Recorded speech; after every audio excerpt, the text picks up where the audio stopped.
Hello, the aim of today's video is to describe what is stakeholder register. So, who is my stakeholder? The individuals, groups or organizations that are impacted by the outcome of the project is our stakeholders. So, when we will develop this stakeholders register, during the project initiation, there is a process named identifies stakeholders. This process is used to find out the initial stakeholders of the project. The primary output of this process is a stakeholder register. Basically, a stakeholder register is a list which contain the information about the project stakeholders. So this is the stakeholder definition of the stakeholder register. The stakeholder register is used to identify those people, organizations are impacted by the project and to document relevant information about each of the stakeholders. So relevant information about the stakeholders we are going to capture in the stakeholder register. The stakeholder registers is going to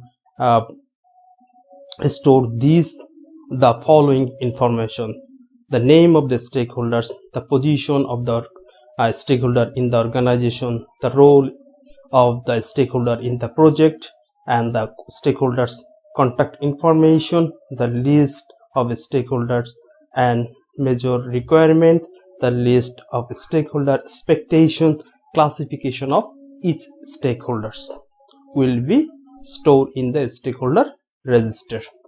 The stakeholder register is an output from the process identify stakeholder. If we look at the this picture, this is the stakeholder register will look like this. The stakeholder register is a dynamic project document. This document is not developed single time, but during the project life cycle, this document is going to update. Whenever a new stakeholder is going to identified, that time we have to add the information of that stakeholders in the stakeholder register. The stakeholders, the level of influence, requirement and the classification are likely to change throughout the project. So stakeholders registers receive information from the project charter, procurement document, but not these two documents only. That can be more documents which one is required. We can consider that one as the input to the identify stakeholders register process, and it is related to the stakeholder analysis matrix. And this stakeholder register also provide information to the requirement document, quality management plan, communication management plan, risk management plan, risk register, stakeholder engagement plan. If we want to tailoring this stakeholder register, so we can also do that things. It's depend on the type of the project, also the which type of life cycle we are going to use for that project. So consider the following tips to help us to tailor the stakeholder register to meet our needs. Combine the position in the organization with the role on the project, especially if it is a smaller project and everyone know the everyone else position. Combine the stakeholder analysis matrix information with the stakeholder register. Also, we can eliminate the position, role and contact information if the project is very small or internal. Then alignment. The stakeholder register should be aligned and consistent with the following document, that is the project charter, stakeholder analysis matrix, the stakeholder engagement plan. So a stakeholder register should be aligned with the following document. Then description, how will we look at the stakeholder register?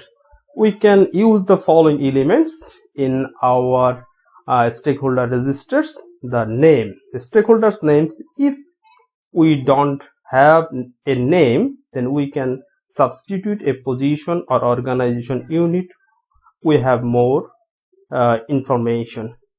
Then position and role. The position and the role the stakeholders hold in the organization. Example, the position include the programmer, human resource analyst, quality assurance specialist. Role indicate the function the stakeholders perform in the project, such as testing lead, scrum master, and any other scheduler, or any can be anything. Contact information. So we also have to capture the contact information of the stakeholders. That means how we are going to communicate with the stakeholders, such as their phone number, email address, physical address, etc. Requirement. High level needs for the project or the product. Basically, what are the expectations from this project or from the product, that should be also need to capture in the stakeholder register. Classification. Some projects may be categorized the stakeholders as internal or external, friend, foe, neutral, and other may be classified as high, medium, low impact.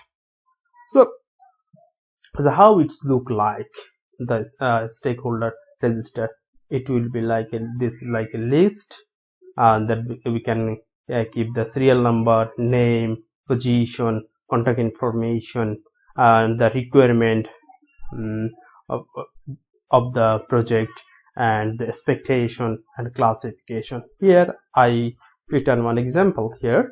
The serial number 1, name of the stakeholder is Rahman. Position of the stakeholder for this project is project HR manager, and his contact information, we put here his email address, and his expectation requirement need to complete the project within 6 months, and his expectation is for this project is high, and we also classified him as the internal and supportive stakeholders.